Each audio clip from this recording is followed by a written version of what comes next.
O Pai é o que ama, o Filho é o amado, e o Espírito Santo é o amor. Vamos falar isso, o Pai. O Pai é o que ama, o Filho é o amado, e o Espírito Santo é o amor. Coloca a mão no seu coração. Eu sou maravilha aos olhos do Pai, criatura vinda da mente perfeita de Deus. Eu sou maravilha aos olhos do Pai, criatura vinda da mente perfeita de Deus. Nós te agradecemos, Senhor, porque nós somos hoje nas suas mãos, essa realidade, maravilha vinda das suas mãos. Vai falando assim para você mesmo, assim, põe a mão no seu coração. Eu sou a maravilha, vindo das mãos do Pai. Vindo das mãos do Pai. Hoje eu sou a maravilha. Hoje eu sou a maravilha. Vinda das mãos do Pai. Vinda das mãos do Pai. Amém. Pode sentar. Por que eu frisei hoje? Por que eu falei hoje? Tem um livro que a Ângela gosta muito, que chama assim, que é do C.S. Lewis, chama Cartas de um Diabo ao Seu Aprendiz. Você já leram esse livro? Alguém já leu? Cartas de um Diabo ao Seu Aprendiz. Ali, naquele livro ali, ele fala assim, o diabo é um diabo mais experiente ensinando o outro, né? Como é que ele trata o cliente, que somos nós, né? Aí ele fala assim, olha, você faça o que você fizer, mas mantenha ele no futuro ou no passado. Não deixe ele no presente, porque no presente é onde Deus está. Então você é a maravilha nas mãos do Pai hoje. Ok? Aí depois, quando você for lá para a sua vida, lá na frente, lá, você lembra disso. Eu era uma maravilha lá naquele retiro, lá no Cepasca, lá como... Não, você é hoje. Maravilha nos olhos do Pai hoje. E Deus, então, Ele nos faz esse chamado para nos configurarmos a Jesus. E Jesus é o Santo de Deus, não é? Jesus é o Santo de Deus. E a santidade, ela vai acontecer na vida. Gente, eu estou falando aqui, nós temos vida secular, né? Nós vivemos no mundo. A vida da gente é o lugar da santificação. Você vai ser santificado na sua vida. Porque tem gente que quer viver como anjo, só ali contemplando a glória de Deus e deixa a vida passar, né? Aí quando vai conviver lá no meio das pessoas, vira o diabo, né? Mas aí, quando você vai entrando no caminho espiritual, aí você começa a achar que a vida espiritual é aquela contemplação, é aquela adoração, né? Que Deus só vai estar ali no Santíssimo, no Sacrário, né? Mas Deus está agindo na nossa vida no dia a dia. No dia a dia. Eu estava até... Eu ia trazer, nós escrevemos um livrinho que é o menor de todos. Você olha aqueles livros ali, o livrinho é metade daqueles ali, o menor de todos. A gente lançou esse ano, chama Santidade no Dia a Dia. É um pretinho, pequenininho assim. E ali a gente fez como se fosse um manual assim, né? Com conselhos de santidade.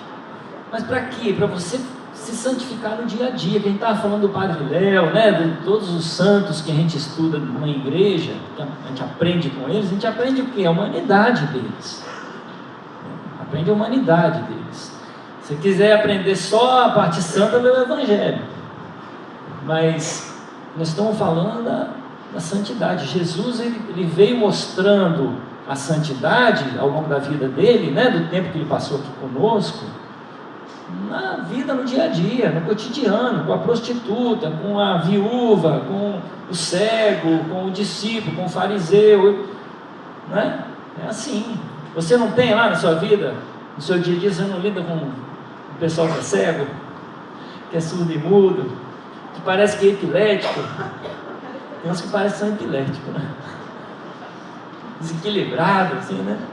Na igreja não tem não, na igreja, se for esse lado da renovação aí, não tem quase ninguém assim. Nós somos tudo filhos da renovação, né? Você sabe. E na verdade é uma questão de você tomar consciência de que o céu, aquele lugar que você idealiza, que você quer chegar, né? Que você aprendeu já desde a catequese, que você quer chegar aonde? Quer chegar no céu. O céu, ele começa em você.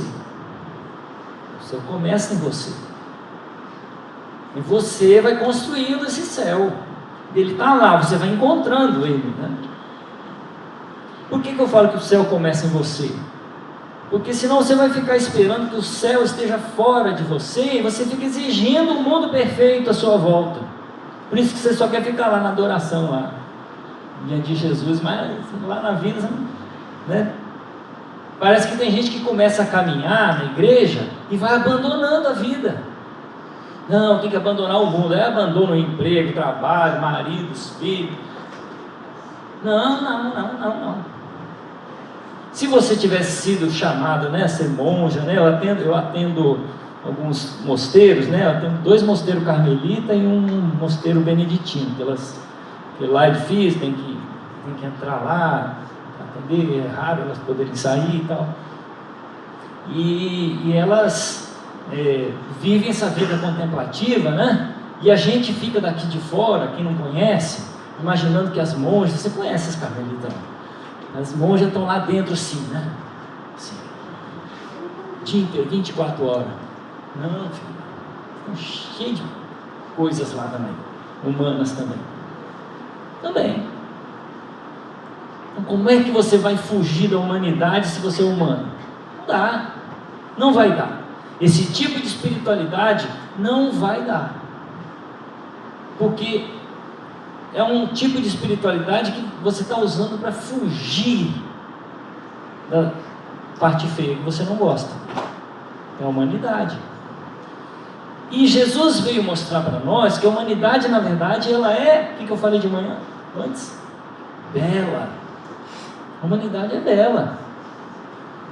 Deus admira a sua humanidade. Ele criou tudo perfeito.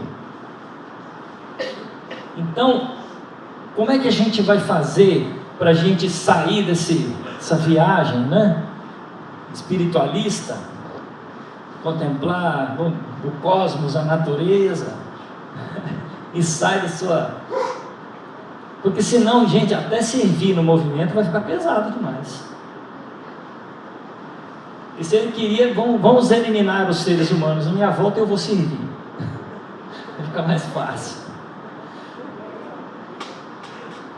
A verdade é aquilo que a Ângela colocou muito bem, que o colérico tem.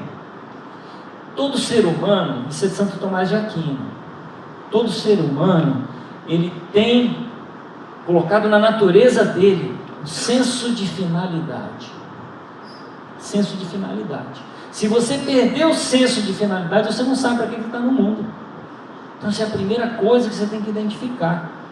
Você está no movimento, trabalhando no ministério, qual é a sua finalidade? Onde é que você está querendo chegar? Mas tem que responder isso com verdade, com sinceridade. Onde é que você quer chegar? Você quer se sentir útil? Você quer mostrar para os outros o seu talento? Você quer ser aplaudido? Você gosta de liderar? Ou talvez você tenha uma vaidade, você não aceita ser liderado por ninguém, então você quer ser o líder? Ou será que você está construindo algo para o reino de Deus que talvez você não vai ver o fruto? Será que você aceita isso? Não vê o fruto do que você está fazendo hoje? Santidade. Então, primeira coisa, você é humano, você tem um senso de finalidade, você sabe onde você quer chegar. Se tiver um monte de caminho e você não sabe para onde olha, fica, né? Nós estamos vendo tantos jovens nesse tempo, né? Que estão lá na escola, indo na escola, faz o primeiro ano, segundo, terceiro, o que você vai fazer? Não sei. Por quê? Como, né, com a graça da comunicação, né, do século da comunicação que nós estamos vivendo, né? Com essa graça, né? Você aprende qualquer coisa, você aprende tudo, você sabe tudo, você tem informação de tudo. Você pode ser engenheiro, você pode ser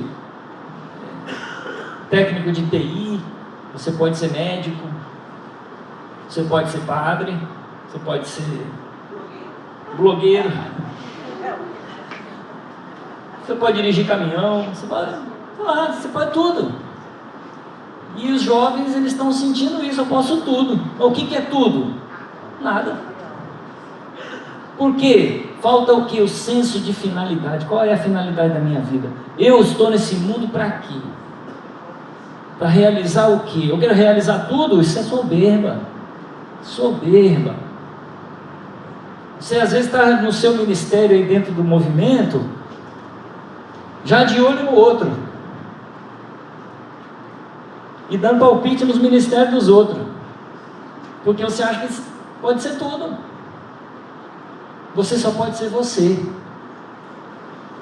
Você só pode ser você, com a contribuição que você consegue dar. E se você der a sua, o máximo que você dá, mesmo que seja pouco, você já está com um senso de finalidade. Você sabe porque você está ali. Então olha que coisa, hein? A santidade passa pela nossa humanidade. Não tem santidade que o cara já nasceu santo. Não tem santidade se já nasceu perfeito. Não, ninguém aqui nasceu perfeito. Porque a gente às vezes quer ser anjo. Não é anjo, isso é humano. A santidade acontece na humanidade. E o humano sabe onde ele quer chegar. Jesus, quando veio ao mundo, ele sabia onde ele queria chegar. Jesus, lá no Monte das Oliveiras, sabia onde ia terminar. Entendeu? Então essa é uma pergunta para você fazer para você aí. Qual é a minha finalidade? Você tem o seu lugar, entende? Tem alguém aqui que faz canoa havaiana? Canoa havaiana, gente, não é possível nessa cidade, todo mundo faz beach tênis ou faz canoa havaiana. Ninguém? Não, já fez alguma vez? Já fez? Você já fez? Tá, então ótimo. Gente, que povo sedentário. Como é que funciona lá na canoa havaiana? Eu nunca fiz não, mas eu sei, tá? Eu converso com todo mundo. Quiser sedentário. Eu sou sumido. Aí, na canoa havaiana, como é que é? São quantas pessoas na canoa? Não, a grande. 8, 7, 6. Aí, ó, também sabe canoa havaiana. Então é uma canoa assim, e aí tem 6 pessoas. Se eu chegar lá, eu nunca fiz canoa havaiana na minha vida. Nunca fiz. Primeira vez. Chego lá na canoa havaiana, você vai me colocar em qual lugar da canoa? No último? No penúltimo? No primeiro? Por que no meio? Faz menos força.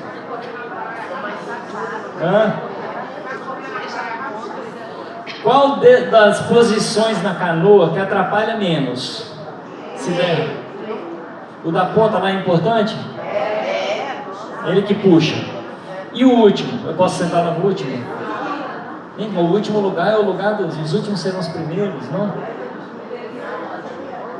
O último é o guia, é o cara que... Mas ele é o último, ele está na ponta lá atrás. Aí o camarada chega para servir, ele quer ser o primeiro, achando que é o mais importante. Tem um monte querendo me mandar. É isso aí. Você tem o seu lugar. E o seu lugar é o lugar onde você vai desempenhar melhor. E é engraçado porque, né, Ângela? À medida que você vai ficando mais experiente, você vai sendo jogado para trás. Porque tem muita gente que acha bonito estar lá na ponta. E tem os preguiçosos que querem ficar no meio para remar menos. Tem, no ministério tem, não tem? Quer remar menos. Você tem o seu lugar. E você tem que descobrir, porque o seu lugar, ele é muito importante. Ah, mas o que eu vou fazer é tão pouquinho, mas é o seu lugar. Ah, mas o que eu vou fazer é muito exigente. Deus sabe, Ele é o comandante da canoa lá e Ele está botando você lá. É o seu lugar, Ele te deu uma vocação, te fez um chamado, te deu uma liderança, vai te capacitando com o tempo. Com o tempo, né? Você já nasceu pronta lá no ministério, lá já sabia lidar com os presidiários todos. Sabe? O que você tem que fazer? Você tem que ser obediente. Olha, nós vamos mais tarde aqui, nós vamos falar sobre as filhas da vaidade. A desobediência é uma filha da vaidade. Mas vocês vão saber por quê. A gente tem que ser obediente. E existe uma coisa, vamos dizer, vou dar um macete para você descobrir qual é o seu lugar nessa canoa. Um macete, oba, né? Quero ver o oba. É o silêncio. O silêncio é o jeito de saber o lugar na canoa.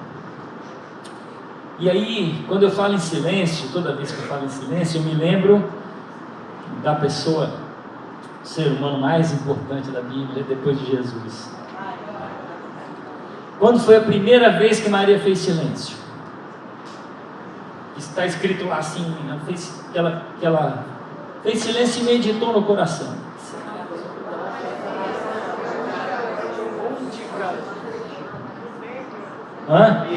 No templo,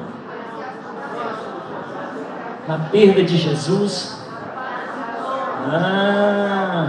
O primeiro lugar onde Maria fez silêncio foi quando o anjo Gabriel apareceu para ela e ela perturbou-se com essa palavra. Houve uma perturbação interior. E ali ela passou a meditar o que significava aquela palavra. Então, Deus fez um chamado para você e você começa assim: agora eu sou coordenadora, não sei o que, vou mandar no fulano, no ciclano. Eu vou fazer assim, vou fazer assado. Não. Primeiro, por que você está aqui? Por que Deus escolheu esse lugar para você? Tem alguma coisa em você que Deus viu. O que será? Talvez seja qualidades, mas talvez também Ele escolheu os seus defeitos também. Ele escolheu os seus defeitos e esse defeito vai santificar você e as pessoas que você coordena. Olha que diferente, né? Uma visão diferente. Deus escolheu você com as qualidades e os defeitos porque Ele tem um motivo para isso. E você vai descobrir caminhando. Não vai saber antes. Mas olha o silêncio. Existem duas maneiras de fazer silêncio, né? Nesse livrinho que a gente escreveu está escrito lá: o silêncio interior e o silêncio exterior. O silêncio exterior é calar mesmo. É na hora que você está pensando em reagir, você calar. Eu lembro de uma vez com a Ângela, a gente uns anos atrás, né? Tinha um problema lá que ela tinha que resolver. E naquele tempo a Ângela era mais brava do que é hoje, assim, mais agitada, né? Ela acha que ela mudou. Não, mas melhorou sim. Falou até eu te amo ontem, né? Aí... E aí aconteceu o quê? Que ela já estava planejando. Isso é assim, a gente senta sempre na varanda lá e fica conversando toda semana, né? Aí a Dilson traz o pastel. Fiquei preocupado, a Dilson bateu a cabeça e falei, gente, se for a Ângela fritar o nosso pastel, nós estamos lascados agora. Vai chegar pronto. Aí tem que comprar na padaria. Aí falei, Ângela, você vai fazer o seguinte, você vai calar. Nossa, mãe, botei um moedor de carne dentro do peito dela. E o que a Ângela fez? Calou. Primeiro ela foi obediente, né? Ela calou. Ela calou e a confusão foi, e ela no meio, lá doido com o negócio travado, encalada. Mas a coisa sozinha foi se resolvendo. Ela deixou Deus ser Deus. Então, às vezes você tem que calar para deixar Deus ser Deus. O silêncio é uma coisa muito importante. A gente tem que... E isso aí não vai vir uma pombinha do alto, o Espírito Santo na sua cabeça, um raio vai cair, tchum, agora você vai aprender a calar. Não, você vai aprender a calar todo dia, para treinar com o marido, com o filho, com o chefe, com o funcionário. Aprender a calar. Você vai aprender a calar. E isso vai te exercitando no silêncio. E esse silêncio exterior vai começar a fazer de você uma pessoa com silêncio interior também. O silêncio interior é esse silêncio de Maria. Alguma coisa perturbou o coração. O que ela fez? Meditou, calou. Deixou lá. E as coisas se explicaram. E depois, mais tarde, de novo, né? Quando ela apresenta lá no templo, Jesus que fez Simeão, agora o Senhor pode me levar. E Maria, o que é isso? Ela calou. Lá depois com Jesus, né? Lá entre os doutores da lei. Eu estou aqui cuidando das coisas do meu pai. Por que ela calou? Porque, como diz lá no Evangelho de Mateus, São José era um homem justo. Então, o justo não julga o que ele não conhece. O justo não faz juízo, julgamento a respeito do que ele não sabe. Então, Maria fez isso também. Tanto José quanto Maria. Calou. Sem fazer juízo. Então, isso aí, gente, não é uma coisa que você vai ler na Bíblia e vai fazer a hora que precisar. Não, você tem que treinar isso todo dia. Para você ser uma pessoa que tem silêncio interior. Mas é treinado. A santidade é exercício do dia a dia. Existe uma outra coisa importante, né, para que a gente consiga descobrir o nosso lugar ali, que é falar com sabedoria. Como é que você faz para falar com sabedoria? Vou dar outro macete. A boca fala do que o coração está. Quem ensinou isso? Quem ensinou? Não leram o Evangelho. Jesus. A boca fala do que o coração está cheio. Então você tem que encher o seu coração das mensagens do Senhor. Vocês já pararam para ler o livro da sabedoria do Eclesiástico? Palavras de sabedoria.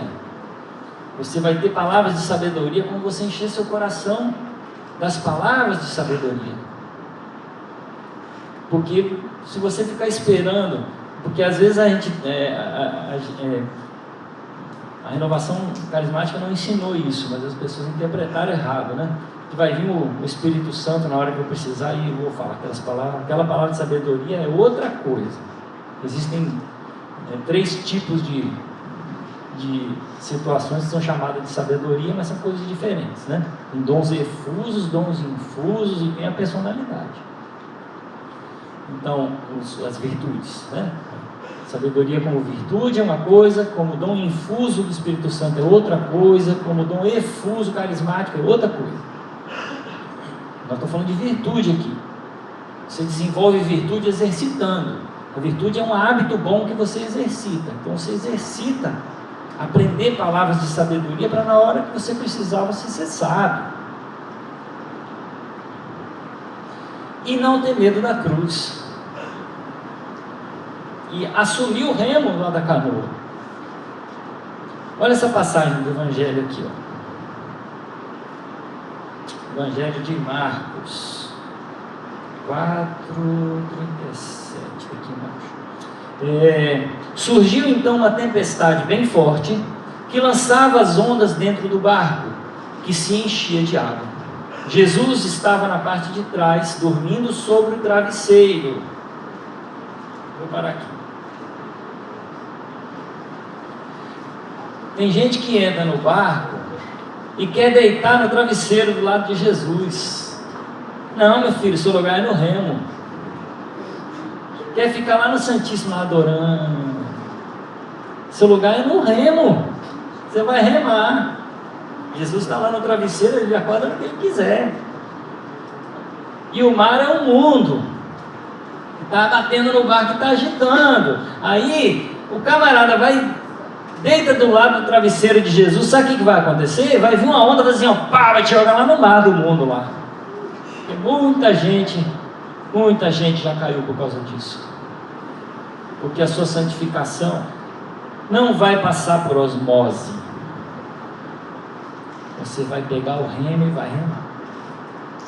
Amém? Amém? Amém. Olha lá. Vou largar. Não, eu preciso de um ano sabático. Aí larga tudo. Já era, irmão. Já era. Quantos eu vi afastar assim? Largou a coordenação, passou um sufoco danado na coordenação. Ficou na coordenação 2 anos, 3 anos, 4 anos. Aí um dia, não, você já deu meu tempo. Não, ok, acontece mesmo, você tem um tempo. Então não vai se apegando no seu cargo não, porque seu cargo não é seu, tá? Quando passar seu tempo, você tem que aceitar que vai sair e vai deixar para outro, tá bom? Combinado? Combinado? Quando passar seu tempo, você vai sair. Ótimo, deixar, essa palavra é fundamental, deixar. Não é fácil deixar. Mas o camarada deixa, e deixa mesmo, e deixa tudo. Não, agora eu vou ficar só na minha paróquia, não vou na missa no domingo, vou passear com meus filhos, e abandona o remo.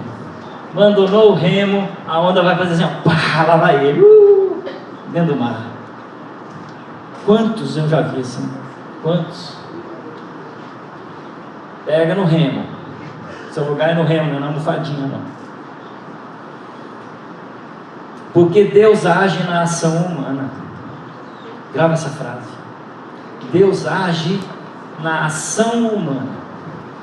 É ali que Deus age. Por isso você está inserido numa comunidade. Comunidade é o lugar onde você vai crescer. É o lugar onde vai ser exposto o seu lado feio. É o lugar onde você vai ser obrigado a amar. A comunidade é o lugar que vai fazer você crescer. Você vai ser santo, é lá. Entende? O Padre Vicente podia trabalhar na comunidade lá de Betânia, ela só com o pessoal que já está curado, né? Pegar aquele pessoal na rua, bêbado lá, drogado, não, esse pessoal não.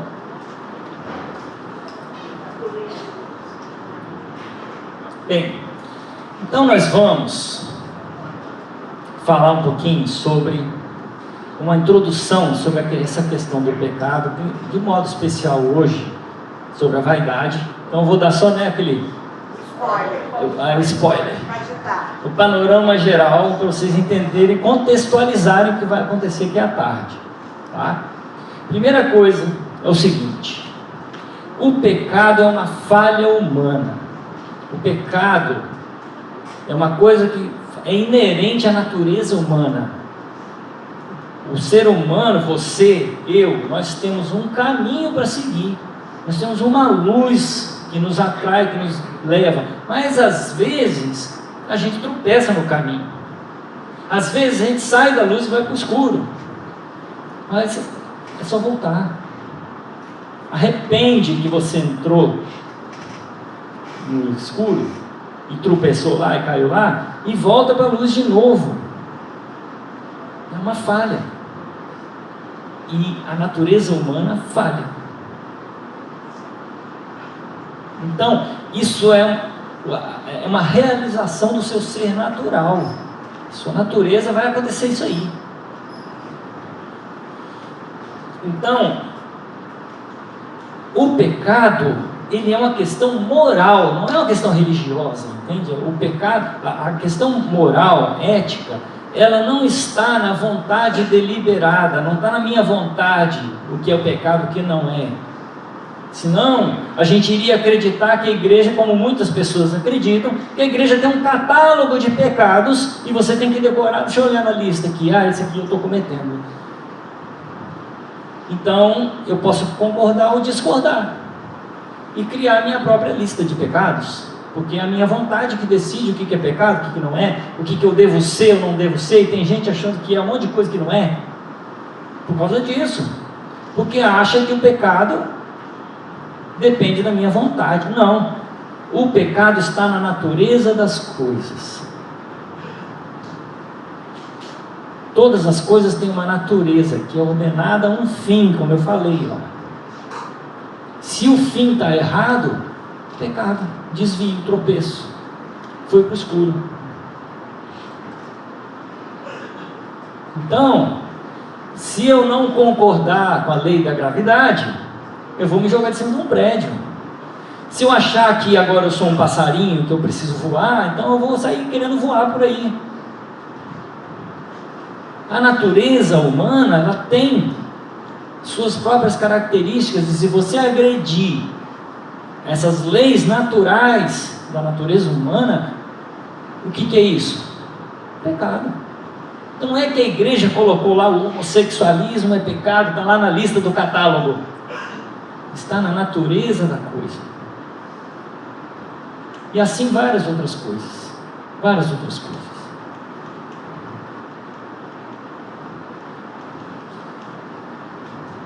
O casamento, o adultério. Jesus foi lá no Evangelho e colocou mais uma coisinha no catálogo. Não pode separar da sua mulher, senão é adultério. Pronto, está no catálogo. Não é a vontade. Não é uma questão religiosa.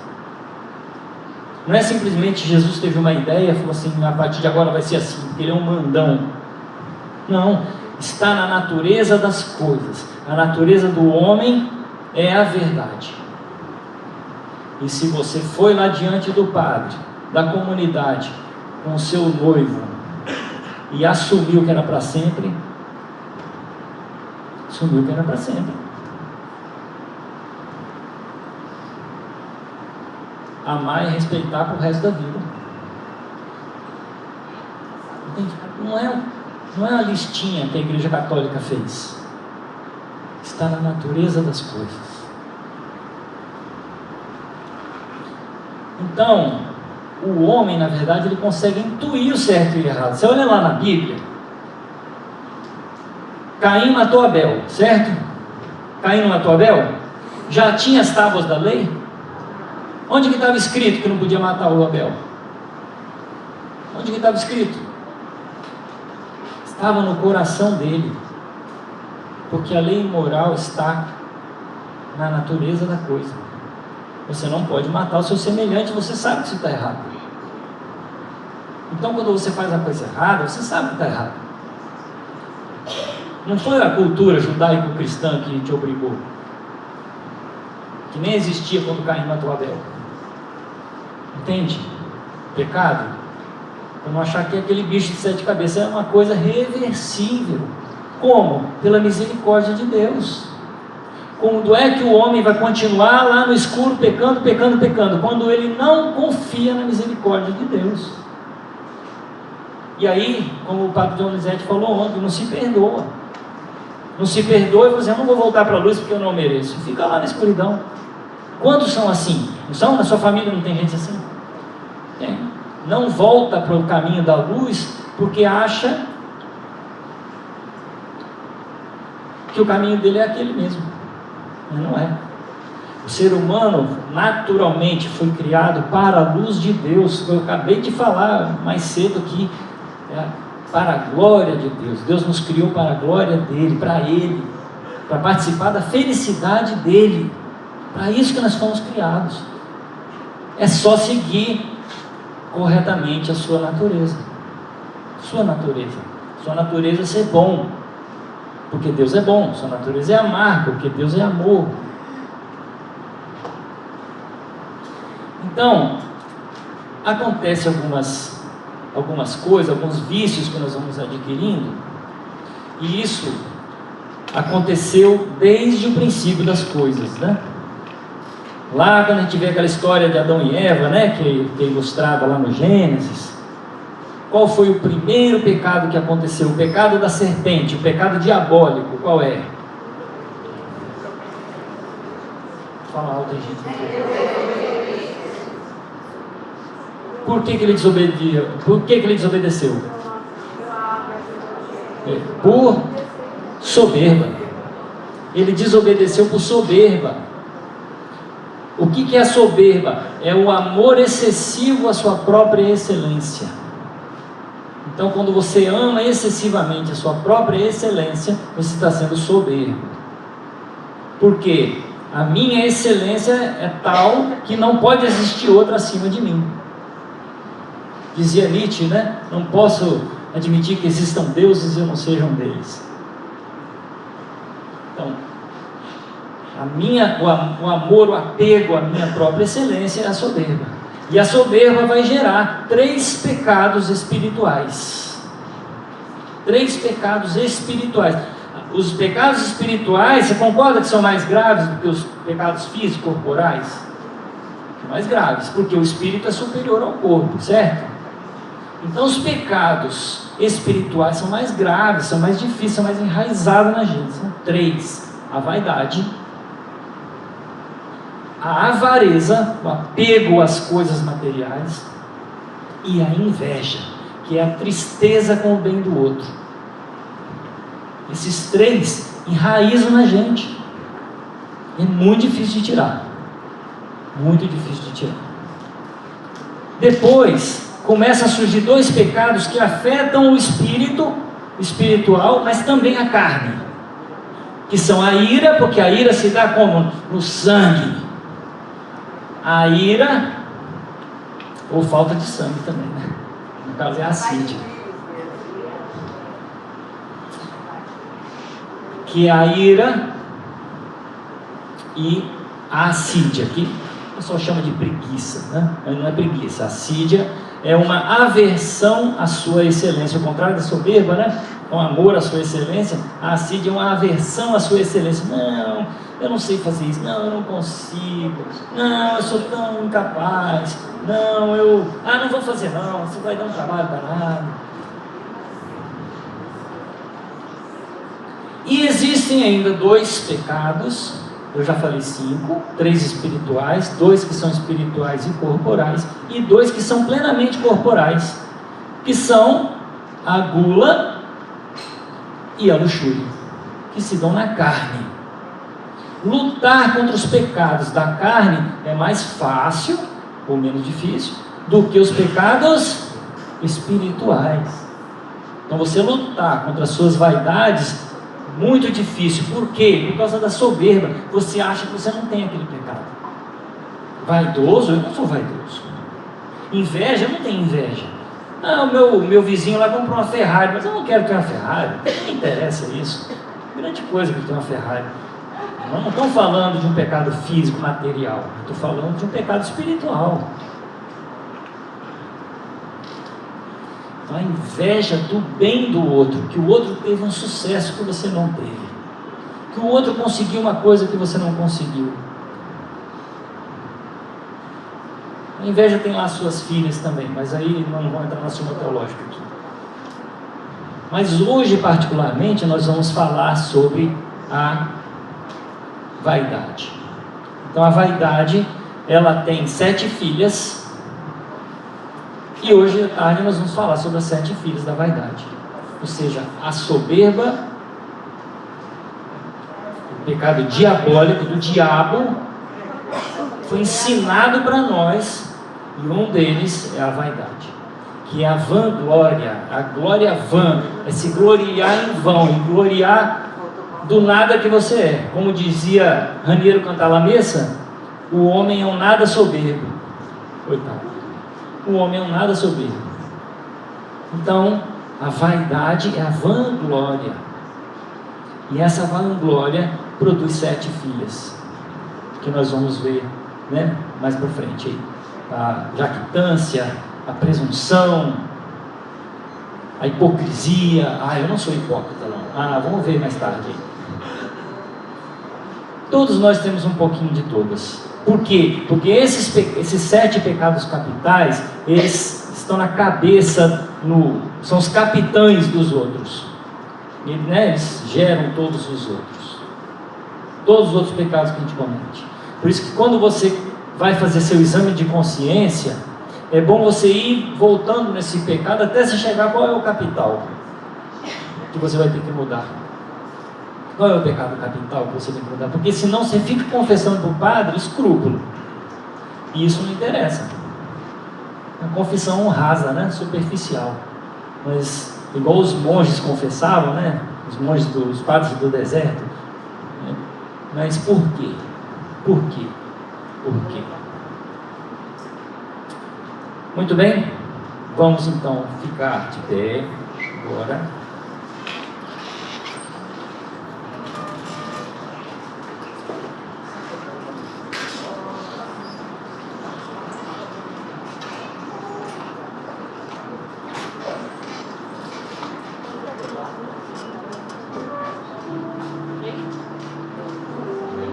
Põe a mão no seu coração, fecha os seus olhos e vai entregando para o Senhor. Senhor, eu quero te entregar o meu coração, todas as minhas dúvidas, todos os meus pecados, as coisas que eu ainda preciso corrigir, esse processo de santidade que eu estou passando aqui com o Senhor. Vai entregando para o Senhor o processo de santidade, de santificação. E pede a Ele, renova-me, Senhor. Renova o meu coração, renova a minha vida. Renova minhas atitudes, renova o meu olhar sobre a minha caminhada espiritual, sobre o meu ministério. Renova-me, Senhor.